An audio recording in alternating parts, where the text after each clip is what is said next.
Well, distinguished participants and dear friends, I would like to thank the organizers here, the ICD, for convening this important conference and in this beautiful city of Rome.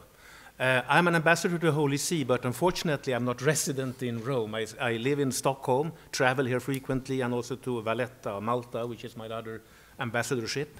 But it now so happened that I got the invitation for this conference exactly the days when I was planning to be in Rome.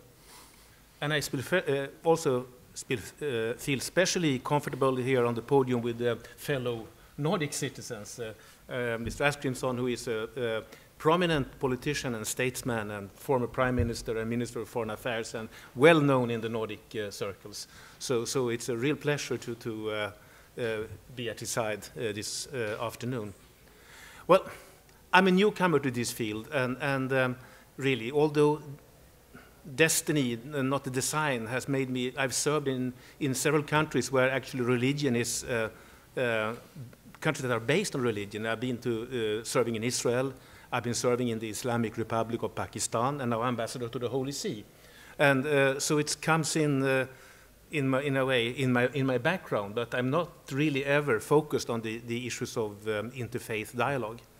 That's why maybe my title is a little bit misleading, because I've heard that interreligious and interfaith dialogues are not exactly the same. For many people, to many people, it's the same thing, but not to everybody. And so, not to make any mistakes, what I'm referring to is actually rather interfaith than interreligious. So this is my mistake as a beginner here of getting the vocabulary a little bit wrong.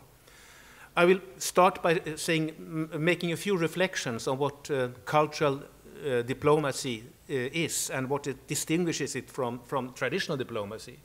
Then I will move on to a practical example of interfaith dialogue, which I found in my own country. Rather than looking to the places where I have served, I looked into a microcosmos in a Stockholm suburb to see what this really could mean in practical terms.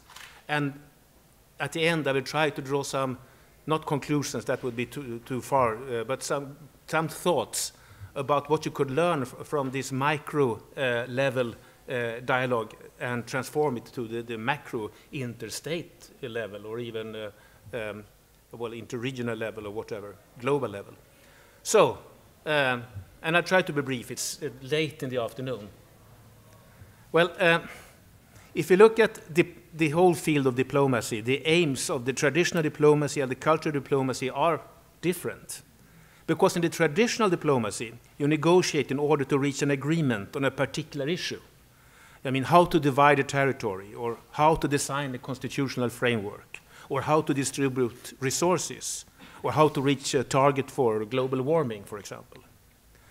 But in cultural diplomacy, and especially in the interfaith dialogue, the aim is promote trust and achieve greater understanding. And it can never be a zero-sum game, so that your gain is my loss, or vice versa.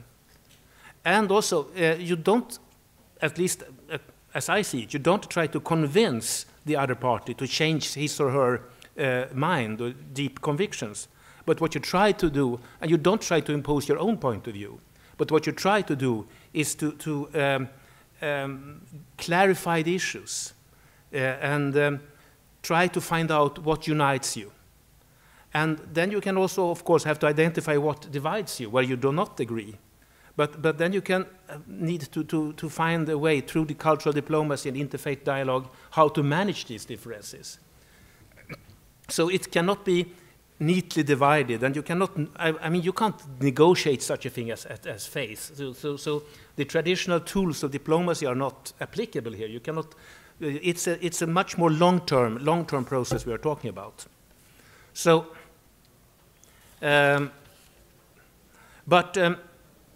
yes, you need to identify the issues that divide you and to understand. So successful cultural diplomacy is an ongoing process. It's a dialogue where the parties gradually build trust and deepen their mutual understanding. And some of the salient features is that it's long-term. Concrete results may take a long time to materialize. And the practitioners of cultural diplomacy, interfaith dialogue, have to be very patient. It also has to be transparent. There must not be any hint of hidden agendas. I mean, traditional diplomats, they sometimes retire into small rooms and make some backroom deals and come out and present a result. This is not something you can do in this kind of endeavor. At certain stages, of course, you need a small group and you need to be you need to be confidential in order to move forward. But and sometimes these things are best dealt with outside of the focus of the media and the general public. But efforts must all the time be made to be as transparent as possible, be as open as possible with all the aspects of these dialogues. And to the cultural diplomacy and interfaith dialogue, I think there is a strong cultural element. The cultural activities will reinforce and contribute to move the issues forward. So the reading of literature, listening to music, looking at art, studying history, studying religious, sacred texts, as was said here earlier, all these things play a crucial role in promoting mutual understanding. So the organizations of exhibitions, of concerts and readings and seminars and conferences like this one, they are all tools in these endeavors. Well, in traditional diplomacy, it's government officials that play the major role. They are the protagonists. But in cultural diplomacy and interfaith dialogue, the religious leaders and the representatives of civil society, and why not also scientists or artists, are the main drivers of the process, where we, the bureaucrats, can be in a supporting role, but we are not in the front line in this. And it goes without saying that cultural diplomacy and traditional diplomacy are mutually reinforcing. Successful cultural diplomacy can contribute to reaching the necessary level of trust and understanding. That is a precondition for more political, economic, technical agreements to be concluded. And vice versa. Solving matters through traditional diplomacy may pave the way to more openness and understanding about cultural and even spiritual and religious issues. So they reinforce each other. They are not mutually exclusive, and it goes both ways. Cultural diplomacy and interfaith dialogue are thus necessary for promoting long-term, sustainable international peace and security. But the diplomatic activities must not only take place at the highest level. Without a solid foundation where the ideas of dialogue, understanding, and mutual respect, peace and reconciliation are shared by the broad public, without such a foundations, the divisions that cause the tensions will remain. And now I come to the specific concrete example, at the very base level. And I looked into my own country to see if I could find a good example. And so recently I visited a local community of interfaith dialogue in a Stockholm suburb called Fisksätra. In this particular community, about 40% of the populations are Lutheran, about 40% are Muslim, and the remaining 10% are mostly Catholic. There are also actually some Hindus and Buddhists in that community. The majority of the inhabitants are of non-Swedish origin, and many have recently arrived to my country as refugees with direct personal experiences of war and political and religious persecution. So they come also with some with very deep wounds and psychological traumas from those experiences. In this community, income levels are relatively low, unemployment is high, cultural clashes within the immigrant population, as well as between them and the Swedish society around them, happen, and there is multiple social problems. Multiple social problems to be addressed in that community. So how to try to manage this difficult situation in this suburb? The Church of Sweden, which is Lutheran, the Association of Muslims, in Stockholm, and the Catholic Diocese of Stockholm founded a center of counseling and support called Källan, or the source. That was founded through a process of interfaith dialogue between these three main groups. And now they have a common mission statement, which I will have tried to translate and will read it out for you. It says that differences in religion, culture, or ethnic background does not need to be divisive, but should rather stimulate inclusion and bridge building. It is up to ourselves how we handle these differences. Culture and religion shall not isolate people from each other, but be a point of departure, a solid foundation from which we shall meet life. So, with this as a basis, the source, they have managed to increase the awareness of the similarities. Working with all these groups that in this community, they have managed to increase the awareness of the similarities as well as the differences of beliefs and thoughts.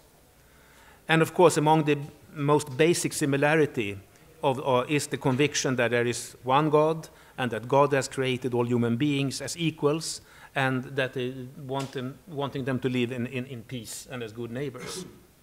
So with these insights derived from the dialogue, from the interfaith dialogue, they started a rich variety of practical community initiatives. And these are really the backbone today of the day-to-day running of this program called The Source. They have discussion groups.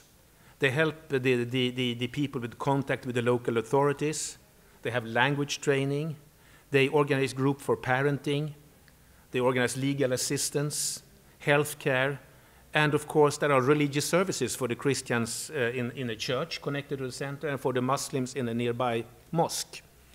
And now they have a vision to build a mosque right next to the church, and the two buildings connected with a common community center. This is, of course, a dream still, but it's doable. And the drawings are already there for the mosque, actually. The church is already existing. And if this comes into place, it will be a very unique center where you can see a concrete manifestation of interfaith dialogue. So, and this is actually a kind of diplomacy, of cultural diplomacy at the suburban micro level. And these concrete social activities they have been undertaking, they have been able to diffuse potential conflicts. They have increased the mutual understanding and tolerance, and they enhance the conditions for peace and harmony in the neighborhood. So, what's happening through this dialogue, the parties have been able to move from the starting points of positions through recognizing their interests and finally recognizing their common needs.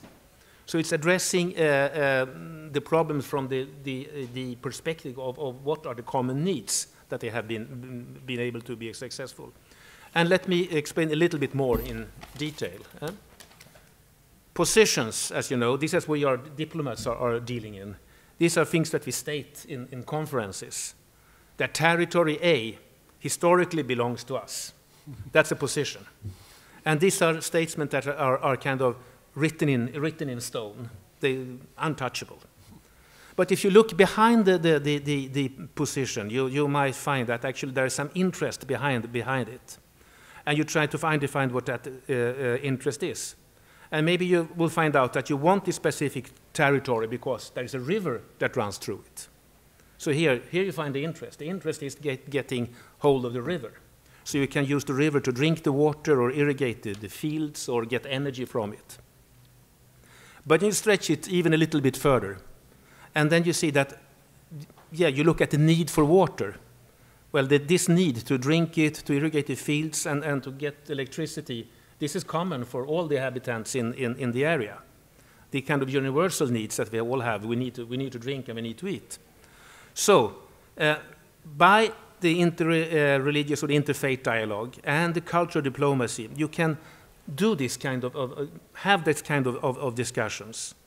Because the positions, the formal positions about the territories, usually they are mutually exclusive. If territory A is mine, you have no access to it whatsoever. But if you really talk about why you need it, the interest you have in it, and then you go into go down even deeper, why you need it, why you need the water, then you can come to a situation where actually parties can discuss practical ways of how to share the water and how to get the best out of it for the common good. So, if you can move from antagonistic statements or positions through a situation where you jointly acknowledge and recognize each other's needs and work practical ways to solve this, you just might, achieve something that is really profitable and beneficial for peace and reconciliation. So what's happened at this community in Fisksätra, if we can transform this to the higher level and see how this practical cooperation can be transformed, and how you can create a link between these local initiatives. And I believe there are many of these local initiatives all over the world, actually. And you can build a link between these and what the politicians and the statesmen and the negotiators are doing at the international level, then we might be able to move forward. So positive action at the micro level should be matched by equally positive action at the macro level, and they should be mutually reinforcing and thus strengthening the efforts to achieve global peace and reconciliation. So with this word, I thank you so much for your attention this late afternoon.